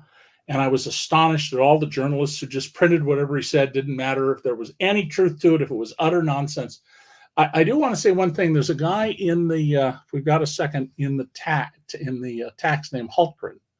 Right. Chris. Oh yeah, he's troll adjacent. Well, but he's right about Trump, I guess. Trump's a spoiled little rich kid. Is that what you mean? Yeah, no. But let me point out, I think it was Chris, somebody about the Russians and Ukraine. We have spent close to $100 billion so far on the war in Ukraine. This is a war which the Kremlin promised not to invade Ukraine if it gave up its nuclear weapons and gave them to the old Soviet Union, to Russia. And without a single American soldier being put at jeopardy, we have eliminated about half of the capacity of the Russian army to conduct a war. The planes, the jeeps, the helicopters, half. The Russian economy is in awful, terrible shape right now, and it is getting much worse.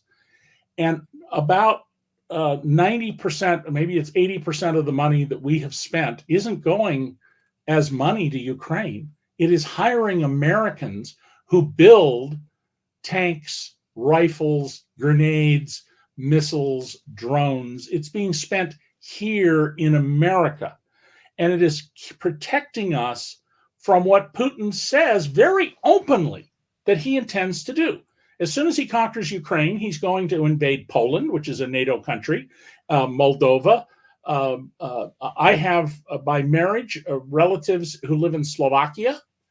And my Slovakian relatives are absolutely terrified that if Ukraine loses, they have no question in their mind. The Russian tanks will follow. Whether it's a month or 5 years, the Russian tanks will follow, because that's what Putin says he's going to do. If you want to have endless war with Russia for the next 50 years, then you should absolutely be against putting up aid here. I hate the whole concept of war. I would like to see us develop a world where we do everything through diplomacy. I wish someday human beings may do that. Unfortunately, not in my lifetime. But when you have someone like Vladimir Putin who engages in illegal war, follows the ancient Russian tradition of never complying with the rules of war. We've had rules of war for a long, long time in the world. He attacks hospitals with babies in them, old folks' homes, because the Russian practice under the czars was always to terrorize people so they would submit. And so if you are in favor of cutting off the Ukrainians and leaving them alone, I think you clearly have demonstrated that you are against democracy. You have no regard for freedom and liberty except for your own. And if you only care about your liberty, it won't last. This is certainly a turning point moment. If Putin dies, does it stop? No, the next guy in line behind Putin is worse than Putin. It's absolutely like the Wizard of Oz, where they go, she's worse than her sister moment, when the Wicked Witch of the West shows up. Exactly. And this last thing, I was watching a little Fox News, John says, before the show. They're very anti-Ukraine and pro-Russia. I don't know. I don't really watch a lot of them, so I haven't seen what they're doing. Well, I just call them Fox because they're not news. They make stuff up. I mean, Jesse Waters, their 8 o'clock host, a couple of nights ago said, well, you get two workers at minimum wage of $20 an hour. They make over $100,000 a year. Guy clearly can't do math. You make $83,000, assuming you work 52 weeks, 40 hours a week. Yeah. I think things are changing at Fox. They've begun to turn on some of the Trump supporters, the crazies like Marjorie Taylor Greene. I think that that Lachlan Murdoch, the son of Rupert, who's now in charge, who is much more conservative than his father. His father was very conservative, but he was also very business oriented. Remember, he supported Hillary Clinton for senator. I think that he's reevaluating where Fox is going in the world. And Fox, as a commercial venture, has a serious problem. Their average audience is about my age. And, among my crowd of people, your audience is dying off. And furthermore, we're not likely to buy new products. Whatever brand of beer or car you want to drive, that was sort of settled in your 20s and 30s, not in your 50s, 60s, and 70s. Yeah. Well, this to be continued because there's a lot in this Ukraine-Russia thing. I love that you talked about the fact if they disarmed, they were given certain guarantees. Those guarantees haven't been honored. But that we'll double back and get next week. It's such a pleasure to have you back, David K. Johnston. And I look care, forward Mark. to our next conversation. Have a wonderful week for you and your audience. Take care. You too, my friend. Thank you so much. David K. Johnston. Good stuff. I love it. The Mark Thompson Show. I'm excited. I think is Josh in the green room? We have a Tony. Yeah, I see him. Tony, you're ready with your sad story of your ducklings that you can't deal with? Yeah. And Kim, I didn't know this, but she's a big Josh Malina fan, which is pretty cool. I love The West Wing, so I'm super excited. Yeah. So, well, without any further delay, we'll... The Mark Thompson Show. You know him from The West Wing. You also know him from Scandal and Big Bang Theory and Sports Night. I loved him on that. And he's here, though, because he had, and I saw this on social media, a firsthand experience with the exact scenario and the exact thing that Tony is dealing with at his home. How about it for the great actor, Josh Malina? Hello. What's up? He's Lord of the Ducks. I love that. I'm a little bit losing my voice today, so if I sound particularly husky and sexy, that's why. Oh, I love it. I love it. Well, enough with Ukraine and Russia. Let's talk about something important. Yes, this is the palate cleanser to everything serious in the world. Tony, could you come on and explain to Josh Sure. what your situation is? Go ahead, Tony. So I went to Hawaii for a week. While I was gone, duck laid eggs. Just very show a picture. There you go. Oh, 10 of I them. recognize that. Right there on the edge of the pool. Here's video. We can even look at it. Oh, here we go. Right shot there some at the edge. video, Yeah, I even took video of it because, Oh, just there she is. She just sits there. That's it. She leaves once in a while. Mail isn't around that much, but yeah, there. Now, what's going to happen? She'll hatch those eggs, and then they will use your little area as a home? Yes. For 70 days, I believe, can right? tell you what's going to happen, Tony. Now, this is the best part. Josh Malina, and I know this only through social media, it became one of my favorite things to follow. You essentially gave up your whole pool to the little... Well, in the spring of 21, I believe, so we're into the pandemic, we noticed a mama mallard, whom we would later name Destiny Duck, nesting very similarly, very close to our pool. We wondered what to do.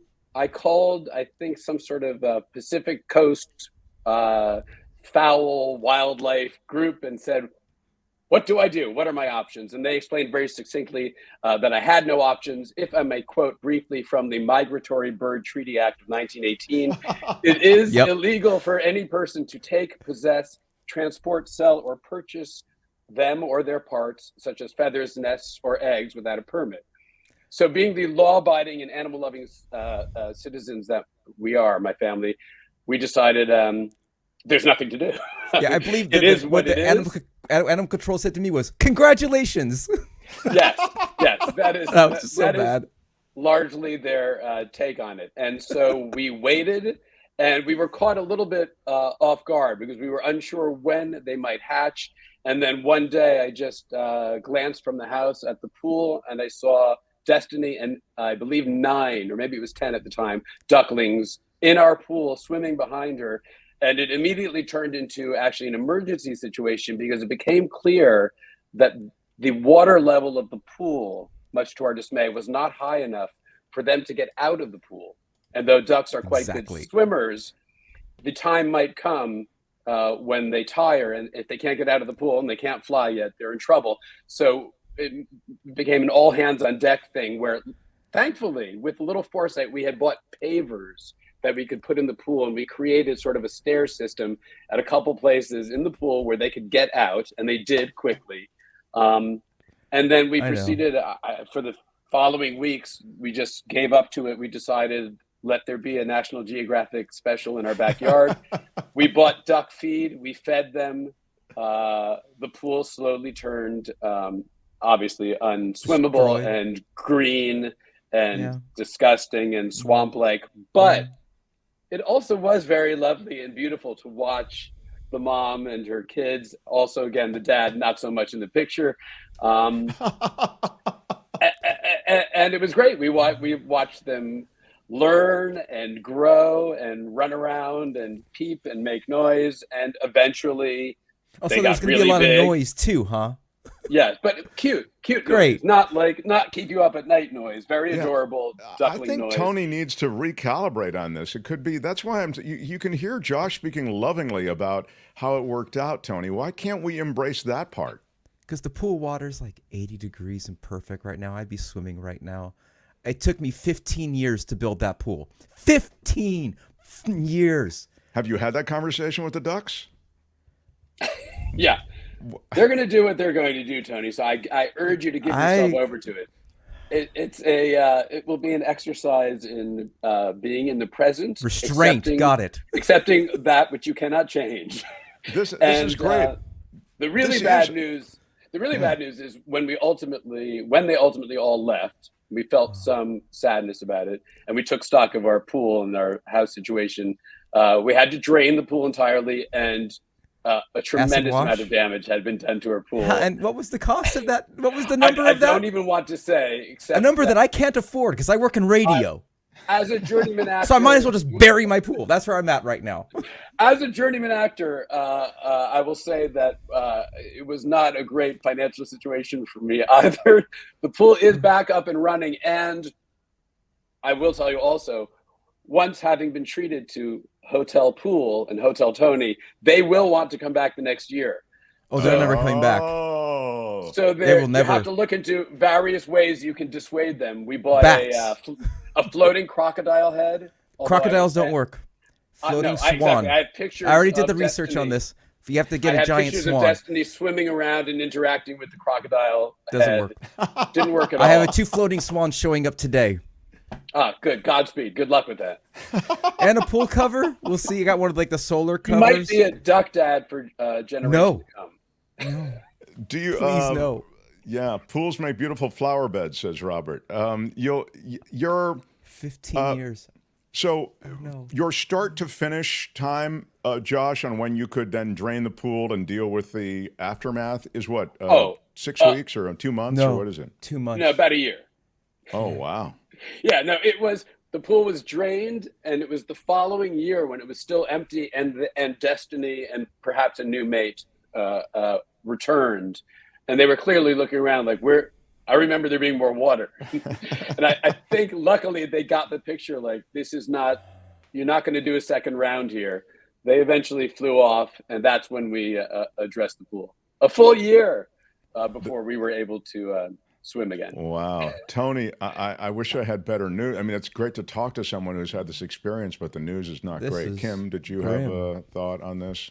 What are your thoughts on perhaps covering the pool and providing an alternate water source for the ducks? That was actually our initial attempt. I forgot that. I elided that part of our story, which is that I got a big, or maybe not big enough, but I think inflatable above ground mini pool. The little before they were hatched, sort of going like, doesn't this look good? And we had lovely steps going up, and they have no interest. That didn't work. The alternate water source did not work. Yeah, it's been suggested by many people that he do that kiddie pool thing with a little sort of ramp up to it. And, I mean, give it a shot. Didn't work. Yeah, right. Give it a shot. I mean, that could be you've got to give it a shot. And the other thing that's been suggested is that Tony set up a cam, like a webcam thing, and try to cash in on it, because this is if you can monetize your ducklings, Godspeed. Yeah, I wish you'll need something to offset the cost. You're going to need something to pay for that pool. Don't have enough. It only makes sense to make them work it off. Yeah. We could crowdfund it right here. Tony. I look forward to following your story, having been. Yeah, you should post on Instagram the way Josh did. It was great. And then you see these cute little, we don't deal with any other stuff when we were watching on Instagram. It just all looks cute to us. I just thought, oh my God, isn't Josh great? And that he's, embraced this family of ducks. And it was really cool. And you're saying that there was a cool aspect to it too, right, Josh Malina? Absolutely. Yeah. I mean, it was a fantastic pandemic few months where we checked in as a family with our duckling family every day and watched them grow proudly, watched them eventually learn to fly. They left one at a time. We felt a loss every time one left. I won't. Yeah, but once they're all gone, you're just like, wow, they destroyed my property. I'm already there. I'm already at that part. Yeah, you're ahead. You're precocious. Congratulations on your new family, Tony. I think Malina's got some important information for you, and you ought to at least take a shot. Yeah. What if it could be my family? It could be Destiny Duck. Having seen her, she God, looks very similar. For all I know, she's moved on to your place. Any last questions before I excuse the witness, Tony? No, just I know how yeah. Just yeah. It's fun to watch someone in real time. I thought it was going to be this bad, and you've confirmed it's going to be bad. He is facing his fate. That's but it correct. will also be good. At least let the good stuff in. It will be interesting. No, well, yeah. No. Yes. Please, ducklings are so cute, Henna says. Comments suggesting harming them in any way, not nice. Crowdfunding sounds great. There you go. You can turn to the crowd to maybe help offset this. Keep us posted on this. With a $2 a week subscription. Come on. Yeah. Embrace your future. I'll be your first customer. Yeah, isn't that sweet? Kim, before I excuse noted actor Joshua Malina, do you have anything for him? I saw that you're doing a West Wing podcast. This intrigues me. I have alas completed with Rishi Hirway, my co-host and really the driving force behind the pod. We've completed it. So there is an episode of our podcast, The West Wing Weekly, to accompany every single episode of The West Wing. And it was a lot of fun. We did it from 2016 to 2020. We did live events in London and Dublin and Chicago, maybe not Chicago, in Boston and New York. It became a really great, joyous, wonderful thing. And it's still up there for free if anybody wants to listen to the episodes. Can you talk about the difference between your work on two different political shows, Scandal versus The West Wing? And you had The West Wing, which was so, I don't know, it seemed so serious to me with such a moral compass. And then you have Scandal, which is kind of farcical almost. And I just wonder, how different was that? On only one of those two shows did a sitting president smother a U.S. Supreme Court justice. You can guess which one it was. Actually, it was a great. There was some shared DNA for sure. Yeah. Shonda Rhimes and Aaron Sorkin both write hyper articulate, dialogue heavy characters and scenes. So it was sort of fun to do one from the other. But it was also wild to do Scandal after The West Wing, which was in its way a little lesson about civics in every episode. And Scandal was like, here's the dark underbelly of how things might really be running. How hard is it to get that fast clipped dialogue down? I'm sure it's more lines to memorize. And is it a different style? Yes, we would get a West Wing script. And prior to that, I was on Sports Night. So I grew up I was trained in the Aaron Sorkin School of Acting, where the script is really too long for a half-hour show. You got 40 minutes of dialogue. For an hour show, you got an hour and 15. And if you don't speak quickly enough, we can't make an episode. So I took that training over to Scandal, where there was a similar dialogue heavy script every week. But yeah, I think it was fun on The West Wing to see guest stars come in. First of all, thinking that perhaps they could paraphrase, or that they could ad lib. No. There was a day on West Wing where I had the sides, the work for the day, and we were rehearsing a scene, and there was a clear typo. I said, I have a line and it says the. Can I just say the once? And they said, you're going to think we're crazy, but let us just call up to Aaron Sorkin and make sure he didn't mean to write the. Wow. And so we paused for 5 minutes while he called Aaron. He said, yes, you can cut a the. And then we were about to film, and I said, did he say which the I should cut? Do you want to lose the first one or the second one? Last question, what are you working on now? Oh, you're nice to What's ask. next? I can't say what's next. Mhm. I can't say specifically, but I am going to do a play in London in the fall about which I'm extremely excited. Is that sort of a bucket list thing for me to do as an actor? Okay, nice. Well, I have to say that the thing that Josh Malina has done that, and I didn't see it, but I just saw that he was doing it. I just didn't have a chance to get to New York to see you on Broadway, which I really wanted, because I just feel as though that's a real actor. Not necessarily on Broadway, but just legitimate theater to me. I've always loved it. It's a magical experience, not even just, even small theater to me is just magical. And I was so excited that you were doing that. And now to learn that you're going to be on the London stage. Well, sir. Yes, I feel like an actor again. I mean, I've been very lucky to do good things on TV like Scandal and The West Wing and other stuff.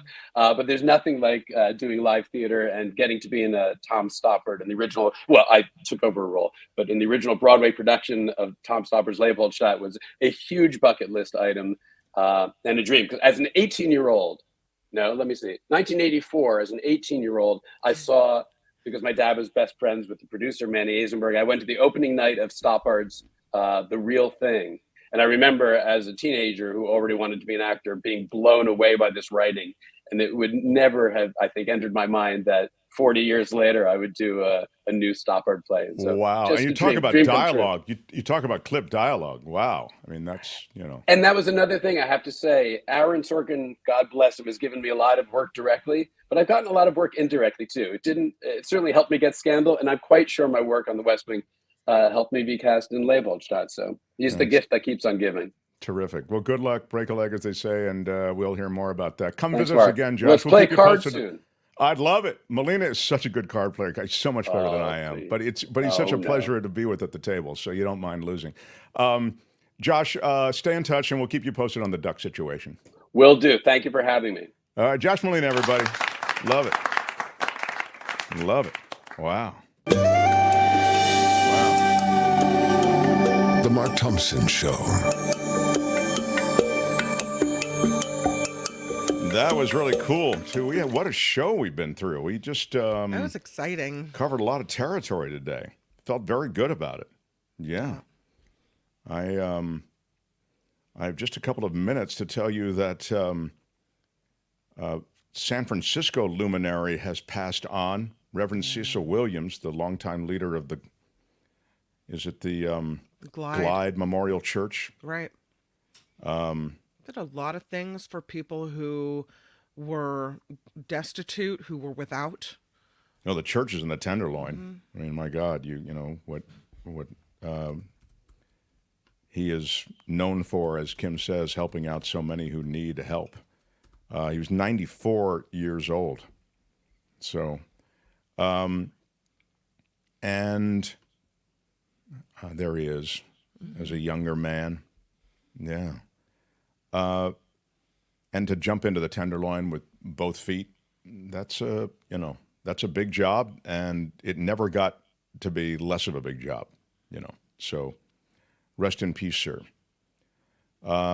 Columbia University going to hybrid classes now. They've essentially shut down that campus. Yeah, and for the rest of the semester because of all these protests. Yeah. I'm curious how people who have been vocal in our chat about the shutting of the Golden Gate Bridge and freeways around the Bay Area and California, happened in Los Angeles too. I'm curious how you feel about these protesters shutting down major universities. And you say, well, they shouldn't shut them down. These are peaceful demonstrations. First of all, I don't know how peaceful everything is. I mean, there are definitely threats, and they prevented a professor from getting to his office, a Jewish professor. You see how this can bleed so easily into a cover for anti-Semitism. It's a very difficult issue. But anyway, I'm just curious about whether or not people who are angry about the Golden Gate Bridge being closed by these protesters are also, outraged by the fact that there are universities around New York and around the country that are facing the same thing. So they're going to go to hybrid classes through the end of the semester, as Kim says. Right. It started as daily protests, and now they've set up camps And this is spreading to universities all over the country where now there's a camp out. Kind of like, remember the Occupy protests? Right. Where they set up camps and they live there in that area. And so there's clashes now between the police and campers, protesters. It's messy. It's even happening at UC Berkeley as well, here in the Bay Area. Oh, I'm sure. I mean, in all places, I would think that it would be getting big momentum at Berkeley. And there have been arrests in New York, you know. These things can escalate quickly to ugly situations, and invectives are hurled back and forth. And, you know, before you know it, you have hate on both sides. But this all happened on Passover. I guess Passover was yesterday. And that's a major Jewish holiday. So, you know, there's sort of that component too.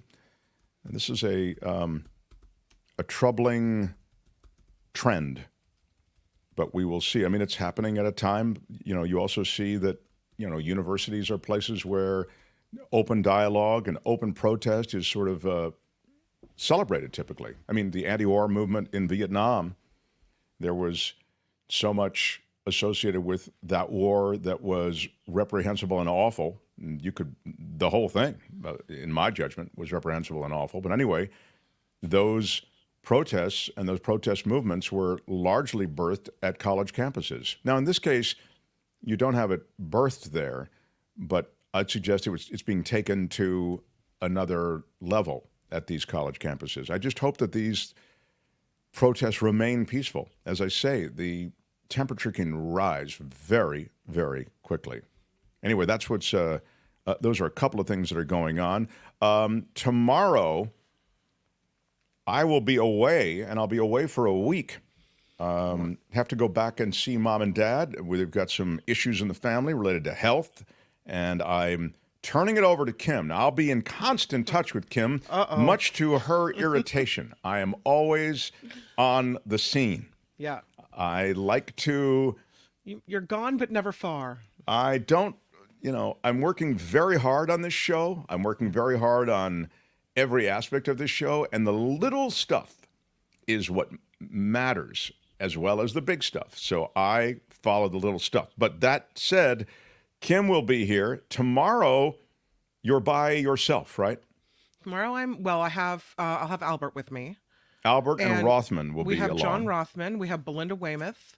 Oh, right. So I'm not totally alone. No, you're fine. But I'm just saying you. So, and then on Thursday and Friday, Hal Rudnick joins you. Really excited about that. Yeah, he's really good. So we'll see how that works, and then maybe with a view toward next week, we'll figure something as well. I just more than anything, I like to know my Kim has a full support structure and staff around her.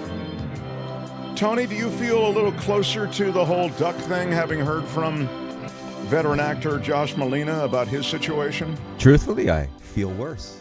I feel a lot worse. Thanks, Tony.